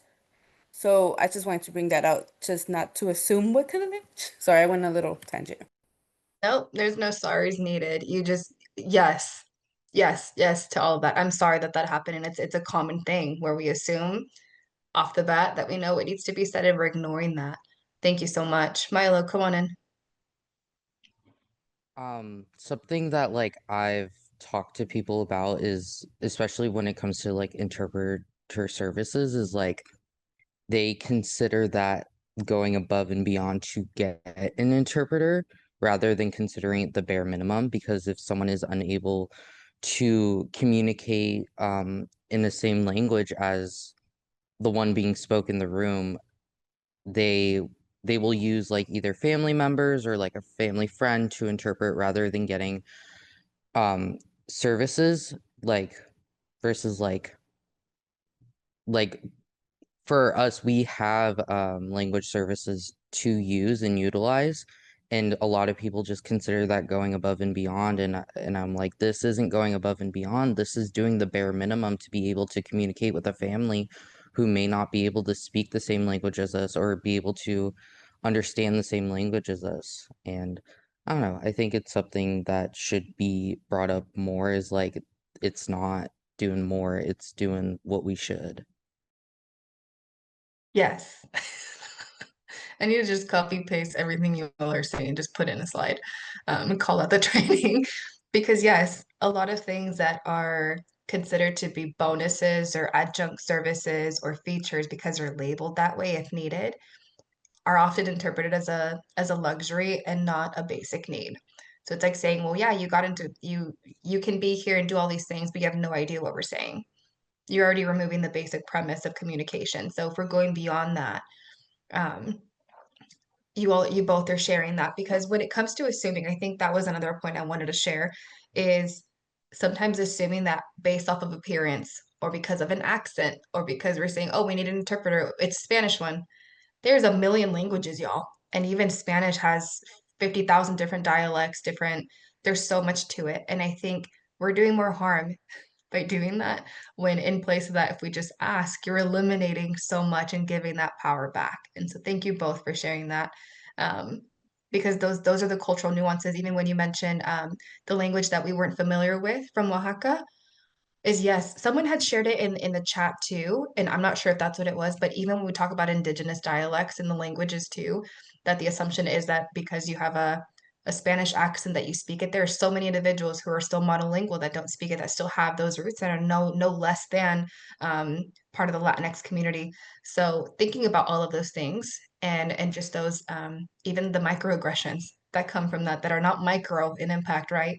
They're huge because you assume that because someone looks at you that you're expected to have a certain need, that we go diminish. And I know that sometimes I know in our agency too, a common one we do need is Spanish. And there are threshold languages that we see more frequently, but that doesn't go to say that a family gets any less than because we don't have someone to meet the need this quickly. They still deserve the exact same urgency and respect as any other family would who doesn't need one. It's the same expectation. And I think when we talk about equity in the services, is that it's not equal. Equitable doesn't also happen very easily because we know that the nuances and the needs that families have don't look the same every day. But it's still that effort that we place to making sure that we're still providing as best we can as we would across the board. That's what we're looking for too. All right. James, can I get the next slide, please? Thank you.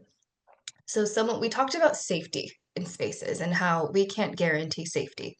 And as hard as it is for me to sit with that, safety looks very different for everybody. And one of the earliest ways that I remember in my service career, just even in this field, when we talk about safety, is I remember being so shocked because this was a youth that was on the blade. So they were actively being exploited, and they had just left the life, and they were hoping to re-establish placement, and they were doing incredible.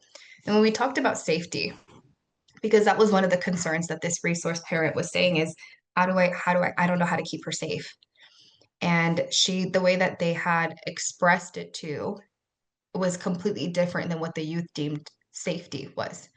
And I remember thinking, and I asked her, I was like, what does safety look like for you? And she said, well, I'm not being hit.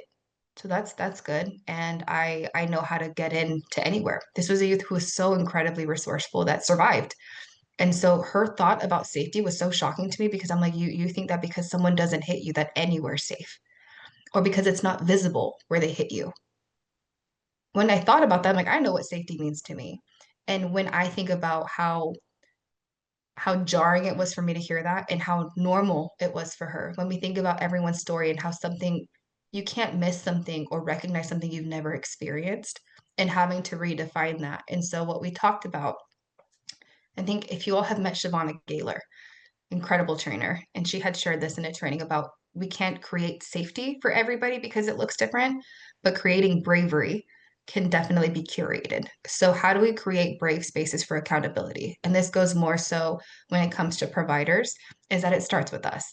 You've heard this before, and again, because it's very true, that the way that you show up to work and the frame that you're in, no one in this space is responsible for how you're feeling in terms of how you're deciding to cope with it. And there's so many things that you all are balancing that are heavy: grief, joy, excitement, anxiety, all of the things. And when it comes to meeting with families, that doesn't go out the door, but it goes in the back living room. It goes back there somewhere, that it's put away for a little bit, but it doesn't fully go away. And thinking about and reflecting and being very mindful, if you were in this space to provide a service, or are you doing more harm by being present in a mindset that you're not able to give anything? And I know it's really hard because I know all of us we really are those that push, and we're resilient, and we're there to help and do all of those things. And there comes a point when we have to take accountability and recognize that if we need to take some time or if we need to reschedule something, I'm not saying it's always easy. And this is me saying this as someone who's not in direct care. I recognize that. And I've also learned that even as leaders, as individuals, as anybody, as people, that we have to also know that we need to be mindful of how we show up in a space, because that is also harmful.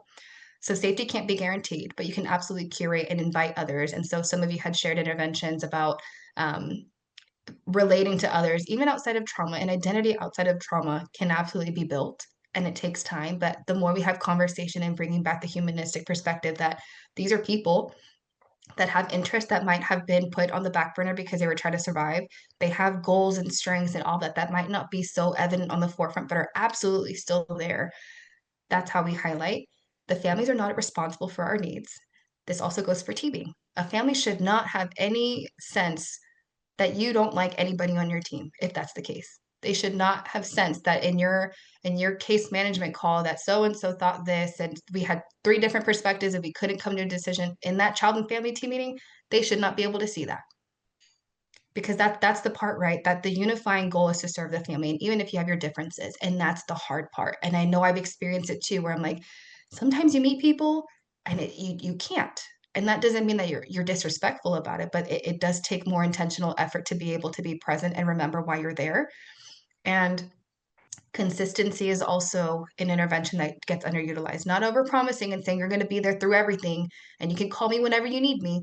It means that when I'm going to meet with you on Tuesdays at 2 o'clock, I'm going to meet you at 2 o'clock on Tuesdays. And if I can't, if something comes up, you will still hear from me and I can circle back because life does happen. If you get unexpectedly sick or something comes up where you can't, you're going to circle back.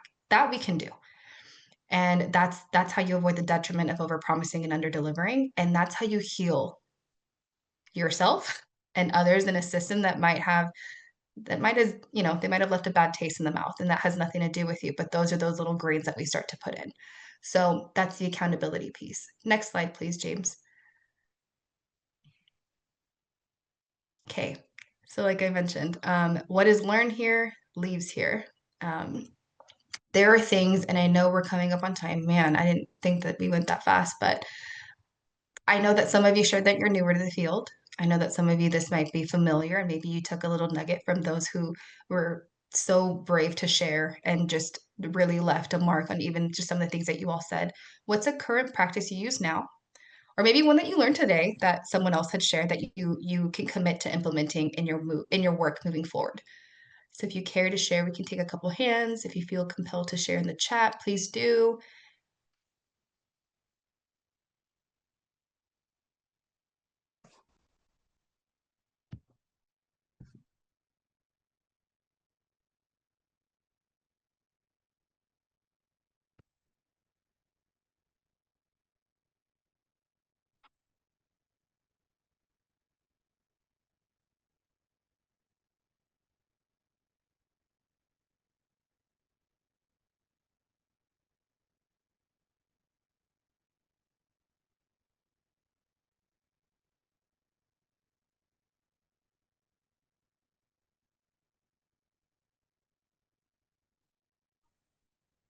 Hi, my name is Rose Longwell. So I am new to the company where I am, and I'm a Native American liaison. That's what I was hired as. So I'm one of those, I feel tokenized, if that's okay to share. Um, and I'm walking into this not knowing what I'm going to be doing. So what I've learned here and my lived experience is just to be honest and honest and open. Thank you. Thank you. I think there's something about honesty and transparency that gets missed, that we forget that authenticity is really overlooked a lot. I have never felt safer in a space than someone who just told me they didn't know something. I would rather hear that than someone tell me, yeah, do this and get misguided. And I think that's sometimes the fear that's helped me feel safe too, and just being that nobody knows everything. And sometimes when you're in spaces like this, right? Not even in this one, I'm saying like this, like where you work, wherever you are, that sometimes it gets really easy to feel like you're expected to learn and you're expected to show up prepared and have all the answers. That it sometimes feels comforting to know that no, I don't know a lot of things. And sometimes even in this space, I feel like I'm leaving more than what I came with. So thank you. Thank you. Thank you. Ruby, go ahead. I think for me that I need to practice, implement a little bit more is the silence and be okay with the silence. I come with a big family. I have 10 siblings. So for me, silence was very rare. And even now in my home, I'm actually pretty loud. I'm one of the loudest one. So not hearing anything, even in meetings, makes me feel uncomfortable. And I have to be okay with the uncomfortableness of silence, that means everything is okay. Like, it doesn't mean I have to talk or I have to teach anything. I don't have to explain further. I can accept the movement of the space and just be okay with it. I think that's something I need to practice, and I'm gonna try to implement a little bit more. I know I took pictures some of the slides and sent it to my team because I felt it was a good thing for us to discuss, especially the safe space. The previous slide you showed before it, I took a picture of that one of the accountability, how we can have the can be safe, but we can be oh my gosh, I totally forgot what was the slide on. I took a picture of it too though, because I really appreciate it for the accountability because that's something I do struggle without having to raise my voice or having to go over explaining. Like even right now I feel like I'm over explaining, but be okay with that silence and giving them that free space of silence and giving them their time. And I'm always trying to rush. I give them like 8 seconds and then I'm like, oh, I want to talk now. But it's not about me. It's giving that accountability space. So I really appreciate it. It's a good reminder. Thank you. You said something about the movement of a space. I love it. So as I'm tagging in Tina, there is a webinar evaluation poll that should have just popped up for you that James shared. So if you all could share um, any feedback, I promise you, we look at it. I take it into account. If there are things that felt like they were any part of it, please let us know. It really, really helps us kind of tailor this and just kind of gauge just how we're feeling about the webinar. So please, if you're leaving on your way out, please fill that out. Tina, go ahead. I was gonna say what really resonated with me was when you were sharing how you let people know that, you can't fix past trauma. You can't change what maybe somebody in the system has done in the past, and, not being able to just fix everything, but just letting them know that you will be there with them to help them navigate through. I really liked that. And something that really stuck out to me as well is when you were talking about safety and just going in assuming that everyone has the same definition of safety, and how crucial and important it is to take the time to make sure that you understand, meeting them where they're at and understanding their definition of safety. So that way there's not that miscommunication is just really important. Thank you so much. Milo, come on in. Something that I currently do is going into like a session and getting referrals with the idea like I'm not here to fix anything. And also that though I could know the full situation or like things are being shared with me, so I have an idea of like what's going on in a situation, that even if I have an idea of like this is a good choice and a safer choice, that ultimately it's not my decision to do that and to say that or to like tell them to do that, because ultimately it is up to whoever I'm talking to make that decision. The only thing I can kind of do is be like, this is some perspectives and to weigh like what are some pros, what are some cons, and what are the safety risks about this, and like what is this serving for this person, and is this able to be met in a different way. Something that like I know I need to implement for myself is also knowing when I'm at my limit and when I need to take breaks for myself, and to be able to take the time to relax for a second, because I will work myself until I can't do anything, and that doesn't serve anyone. It doesn't serve me. It doesn't serve the families or the youth that I work with, because if I can't sit down and relax for myself, how am I supposed to help support a family or a youth? That's huge, Milo. You should just be so proud of yourself. I really mean that because I think that's the awareness that sometimes gets overlooked, and I think that's the ongoing work is recognizing that I'm still trying to figure it out too. But I think the more we come accustomed to recognizing and actionizing it, that's the gift right there. Kevin, come on in. Yeah, it was kind of like kind of loose, kind of piggybacking on something you were saying. You were saying like everybody has other lives. They have family, businesses, just different things outside of this job. And it's something that I've always, because I've always worked in underserved communities, and like I'm a happy, cool, the glass is halfway full type of person. And one thing that I've always tried to do, I try not to let the world change that about me. I try to change that about the world. So like no matter the situation, I don't I keep myself like I'm a cool, happy, try to be optimistic, but blind optimist. Try to be optimistic and look for solution opposed to just dread on the problems or the issue. So that's just something that I've always practiced. Try not to let what I'm working on or what I'm passionate about affect my personality. Yeah. Mm-hmm. Kevin, thank you. You're the energy we need in the space.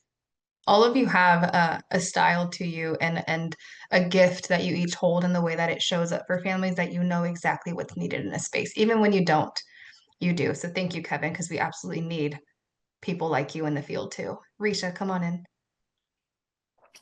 Um, I just wanted to speak to something that you said that I did not realize. Everyone does not have the same shared experience in certain things, and our brains become so conditioned to it. When you said the thing about like when the girl, one of the youth were saying, well, at least he's not hitting me. And when you said that, I was just like, I've thought like that before, and I was just like, dang. And I didn't even realize that that was like not normal until you just said it. And when you said it out loud, it just helped me, like, it clicked in my brain, like, dang, everyone does not have the same traumas. And the fact that you were able to like connect with that still, like, I don't know what your lived experience in that, area is, but like the fact that you were still able to like connect and find a way to like, um, get that youth to see like that's not okay. Like, I don't know, that just kind of resonated with me. I'm glad. I hate that that was your experience and it was a normal thing for you. So again, I'm glad it resonated in a way, but it did for me too, where I was like, shoot, like I had to really check myself. And I think that that's the part that I know we're coming up on time, that I can't express how grateful these spaces I am, how grateful I am for these spaces. Goodness. There's something about sharing a space like this that really fills my cup. And I can't tell you how often I do I get really emotional afterwards because this is the work and it gets really hard. And so again, I know that when we're talking about our underserved communities, you all have experienced what it feels like to not be seen, whether you have or haven't been a consumer of it. And I think when we talk about whether it's the climate and the state of our world, if it's your job, if it's the burnout, if it's your own life that's just on fire too, how you're choosing to show up, it does not take much to just be kind, as hard as it is. And sometimes people just need some quiet. And so, as hard as it is, I'm practicing it too. That's why I waited that long. Believe me, that sometimes this might be the only glimpse of quiet you all get all day. Some of you have kids, some of you have pets, some of you have anxiety and thoughts racing all the time, that the only quiet you get is when it's put on you. And so, sometimes it's been helpful to keep that in mind, that not everyone has the same luxuries I do. And sometimes recognizing the little luxuries and privileges that I have as someone who's also a person of color, and the platforms and the spaces that I have, that there are things that others don't have either, that they consider to be luxuries that should just be basic needs. And so take that as a little nugget, put in your pocket. And I'm hopeful that you all have a beautiful morning. Stay safe, drink your water, chew your food slowly. But if there's any questions, I'll stick around for a few minutes. If not, I know there was a letter request for attendance that is in the chat if you all need it. And Donnie, I'll pass it to you if there's any other closing. Oh, yes, James, thank you. If anybody is requesting a certificate, we do offer a letter of attendance. James dropped the link in the chat. You can go ahead and fill out that form, and the Resource Center for Family Focused Practice will send you your letter of attendance for this space specifically. Again, just a huge thank you to Beatrice.